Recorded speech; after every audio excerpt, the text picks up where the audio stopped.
देखिए UPSC prelims 2023 के लिए नोटिफिकेशन आ चुका है और मुझे जहाँ तक पता है आप में से काफ़ी एस्पिरेंट को पहले से पता होगा कि यूपीएससी का नोटिफिकेशन कल आ चुका था। इस वीडियो के अंदर मैं आपको ये जानकारी नहीं बताने वाला कि नोटिफिकेशन आया क्या है नोटिफिकेशन में, क्योंकि वो तो ऑलरेडी मुझे जहाँ तक उम्मीद है आप में से काफ़ी एस्पिरेंट ने पढ़ रखा होगा उसके बारे में। मैं इस वीडियो के अंदर जो कॉमन मिस्टेक है जो कि एस्पिरेंट फॉर्म भरते वक्त करेंगे या फिर अगर आप ई मित्र के माध्यम से भी भरवाएंगे तो यूजुअली ई मित्र वाले भी इस जानकारी के बारे में आपको जानकारी नहीं बताते हैं। और अक्सर आप फॉर्म भरने के बाद में जब एग्जामिनेशन का जब एडमिट कार्ड आने वाला होता है उस समय आपको पता चलता है कि आपका नोटिफिकेशन, आपका जो फॉर्म है वो रिजेक्ट हो चुका है। वो इसके कारण होता है क्योंकि यूजुअली हमें इन छोटी छोटी जानकारी का पता नहीं होता है, इसके कारण। सो बेसिकली मैं आपको इस वीडियो के अंदर उसी के बारे में जानकारी दूंगा और फॉर्म को कैसे सबमिट करना है उसको लेकर मैं इसके बाद में एक सेकेंडरी वीडियो बनाऊंगा जिसके अंदर मैं आपको डिटेल में बता दूंगा कि अगर कोई एस्पिरेंट बिल्कुल फर्स्ट टाइम फॉर्म को सबमिट कर रहा है तो उसको किस हिसाब से सबमिट करना है। अगर आप मोबाइल से सबमिट करना चाहते हो तो आप मोबाइल से भी कैसे कर सकते हो, लैपटॉप से कैसे कर सकते हो, उन सभी के बारे में मैं आपको यहाँ से जानकारी बता दूंगा। वैसे भी मैं यूपीएससी की ऑफिशियल वेबसाइट के ऊपर ही हूँ। अगर आप यहाँ पे आते हैं, अगर आप इनके सारे भी के लेटेस्ट नोटिफिकेशन के अंदर जाके देखते हैं तो यहाँ पर आपको एक नोटिफिकेशन देखने को मिल जाता है यूपीएससी 2023 को लेकर। मैं आपको इस नोटिफिकेशन के बारे में आगे और जानकारी बताऊंगा, लेकिन उससे पहले अगर आप में से कोई एस्पिरेंट यूपीएससी 2024 को टारगेट कर रहा है और वो सोच रहा है कि किसी मेंटर के साथ में जुड़कर अभी से अपनी तैयारी को और ज़्यादा शानदार बनाना चाहता है तो मैं आपको रेकमेंड करना चाहूँगा यूपीएससी वाला को। यूपीएससी वाला जो कि पीडब्ल्यू की ही एक दूसरी कोचिंग है, अलग पांडे सर को हर व्यक्ति जानता है। यूपीएससी वाला का मिशन ही है एजुकेशन फॉर ऑल। अगर आप यूपीएससी 2024 को टारगेट कर रहे हैं तो आप इनके संकल्प और टाइटन बैच के साथ में जुड़कर अपनी तैयारी को शानदार बना सकते हैं, वो भी काफ़ी अफोर्डेबल प्राइस पे और वो भी इंडिया के बेस्ट फैकल्टी के माध्यम से। यूपीएससी वाला रेकमेंड करने के पीछे कुछ रीजन है। फर्स्ट ऑफ ऑल, एक तो इनकी फीस काफ़ी ज़्यादा अफोर्डेबल है, इंडिया के बेस्ट फैकल्टी से पढ़ने का मौका मिलेगा और इन सबके अलावा ये आपको सारी सुविधा एक साथ में देंगे। लाइक प्रीलिम्स मेंस की जो तैयारी है वो तो करवाएंगे ही, साथ में आपको सीसेट की तैयारी भी बिल्कुल फ्री ऑफ कॉस्ट करवाई जाएगी।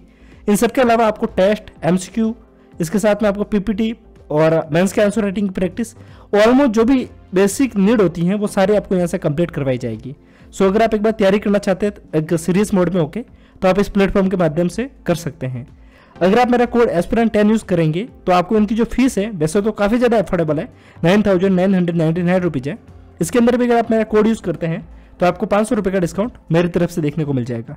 सो है ना एक गुड न्यूज, डिस्क्रिप्शन में जाइए, विजिट कीजिए और अपनी तैयारी को शानदार बनाइए। सो मैं वीडियो के टॉपिक के ऊपर फिर से आता हूँ। देखिए आप इस नोटिफिकेशन को जैसे ओपन करते हैं, जो मैंने अभी आपको शुरुआत में बताया था, अगर आप इस नोटिफिकेशन को ओपन करते हैं तो ये नोटिफिकेशन जो व्यक्ति ओबीसी से बिलोंग करता है उसके लिए काफ़ी ज़्यादा इंपॉर्टेंट है। जो व्यक्ति ओबीसी से बिलोंग करता है उनके पास में दो कैटेगरी होती है ओबीसी में, एक होती है क्रीमी लेयर, एक होती है non creamy layer. Creamy layer में वो व्यक्ति आते हैं जिनकी सालाना आमदनी 9 लाख से ऊपर है, उन व्यक्तियों को क्रीमी लेयर में गिना जाता है, और जिनकी सालाना आमदनी 9 लाख से कम है उसको नॉन क्रीमी लेयर में गिना जाता है। जो ओबीसी में नॉन क्रीमी लेयर में आते हैं उनको रिजर्वेशन का फायदा मिलता है, जो क्रीमी लेयर में आते हैं उनको रिजर्वेशन का फायदा नहीं मिलता है। पहली बात तो जो एस्पिरेंट को पता नहीं है वो ये है कि जब फॉर्म डालते हैं तो अपने कास्ट सर्टिफिकेट को लगाते वक्त लोगों को, बहुत कम लोगों को पता है कि सेंटर और स्टेट दोनों का अलग अलग सर्टिफिकेट होता है। हो सकता है कि अगर आपकी कास्ट स्टेट में रिजर्वेशन के अंदर आ रही है पर वो सेंटर में नहीं आ रही हो तो इस बात को भी आप ध्यान में रखिएगा। जरूरी नहीं है कि हर कास्ट स्टेट और सेंटर के अंदर दोनों में रिजर्वेशन में आएगी, तो इस बात को अपने अपने स्तर पर आप देखिएगा, ठीक है। जैसे कि अपन राजस्थान में बात करते हैं तो गुज्जर जो समाज है, गुज्जर को एक अलग से रिजर्वेशन का कोटा देखने को मिल जाता है यहाँ पे, बाकी सेंटर में देखते तो वो रिजर्वेशन देखने को नहीं मिलता है। तो इसी प्रकार से आप इन सारी चीज़ों को ध्यान में रखिएगा। अब बात रहती है कि मैं जो आपको अपडेट देना चाहता वो ये था कि यूपीएससी ने अपने नोटिफिकेशन के माध्यम से इस बात को इस बार पहले ही मेंशन कर दिया है। पिछले साल काफ़ी ज़्यादा डाउट था इस बात को लेकर कि जो सर्टिफिकेट है वो कितना पुराना होना चाहिए, तो यूपीएससी ने इस बार मेंशन किया है कि जो सर्टिफिकेट है वो मैक्सिमम टू मैक्सिमम 1 अप्रैल 2022 से ज़्यादा पुराना नहीं होना चाहिए। इससे पहले मतलब इसके बाद में ही आपका सर्टिफिकेट बना हुआ होना चाहिए। यानी कि अगर आपका जो सर्टिफिकेट है वो आपने मानिए 1 अप्रैल 2022 से पहले बना रखा है तो वो सर्टिफिकेट अभी आपके लिए कुछ काम करनी है। वैसे जो सेंटर का कास्ट का सर्टिफिकेट होता है वो 6 महीने के लिए वैलिड होता है, पर इसके अंदर इन्होंने ये रियायत आपको दी है कि आपने अगर 2022 के अंदर बना रखा है, अप्रैल 2022 के अंदर, तो आपके लिए वैलिड हो जाएगा।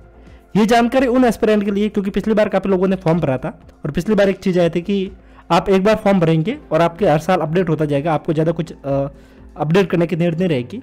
तो यूजुअली एस्पिरेंट अपने सर्टिफिकेट को भी अपडेट नहीं कर रहे हैं, तो इस बात को आप थोड़ा सा ध्यान रखिएगा। बाकी आप सर्टिफिकेट है वो जल्द से जल्द बनाएगा, इससे पुराना भी नहीं होना चाहिए। 21 फरवरी 2023 से पुराना भी नहीं होना चाहिए। फिर इसके बाद में तो आपका फॉर्म वैसा सबमिट होगा नहीं, पर आप ध्यान रखिएगा कि इससे नया आपका सर्टिफिकेट होना चाहिए। सो अभी आपके पास में अच्छा टाइम है, अगर आप आज भी अप्रूवल के लिए भेज देते हैं तो 7 दिन के अंदर आपके पास में आ जाएगा। अब बात रहती है इसका अप्रूवल कैसे करते हैं, खास सर्टिफिकेट कैसे बनाते हैं, तो वो आप अपने नियरेस्ट जो भी ई मित्र कियोस्क वाले होते हैं उनसे आप बात कर सकते हैं। वो आपको सारी जानकारी बता देंगे, कुछ नॉमिनल चार्ज लेंगे और वो आपको सारी जानकारी बता के आपका सर्टिफिकेट बनवा के आपके घर तक डिलीवर कर देंगे। ये जो मैंने आपको जानकारी बताई है वो ओबीसी के लिए थी। अब मैं आपको जानकारी बताऊंगा वो एस्पिरेंट जो कि अदर कैटेगरी से बिलोंग करते हैं, लाइक SC ST PW या फिर आप EWS जिससे भी बिलोंग करते हैं। आपके लिए मैं आपको बता दूं, अगर आपको कोई भी प्रॉब्लम है आपके डॉक्यूमेंटेशन को लेकर किस हिसाब से फिल करना है, तो यूपीएससी ने अपने एक नंबर अलग से आपको प्रोवाइड कर रखे हैं, जो कि आप देख पा रहे हैं स्क्रीन के ऊपर भी मैं आपको शो कर रहा हूँ, जो कि 8122118711 है। इसके ऊपर आप कॉल करके डायरेक्ट पूछ सकते हैं, आपको कॉल के माध्यम से जवाब मिल जाएगा।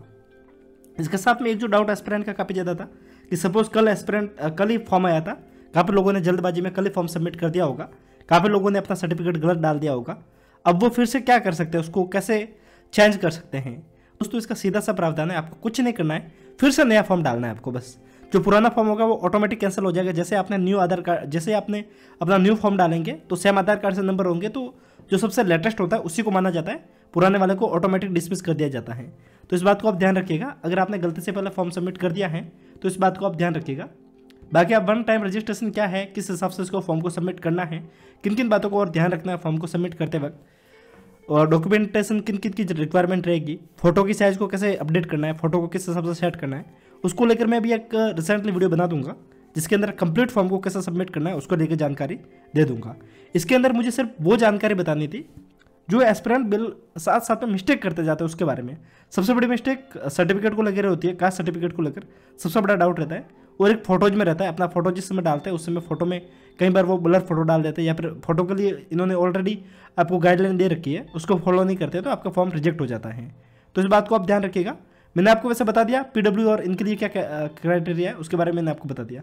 सेकंड थिंग, अगर हम लास्ट के 3-4 सालों को देखें तो इस बार काफ़ी अच्छी सीटें आपको देखने को मिल रही हैं।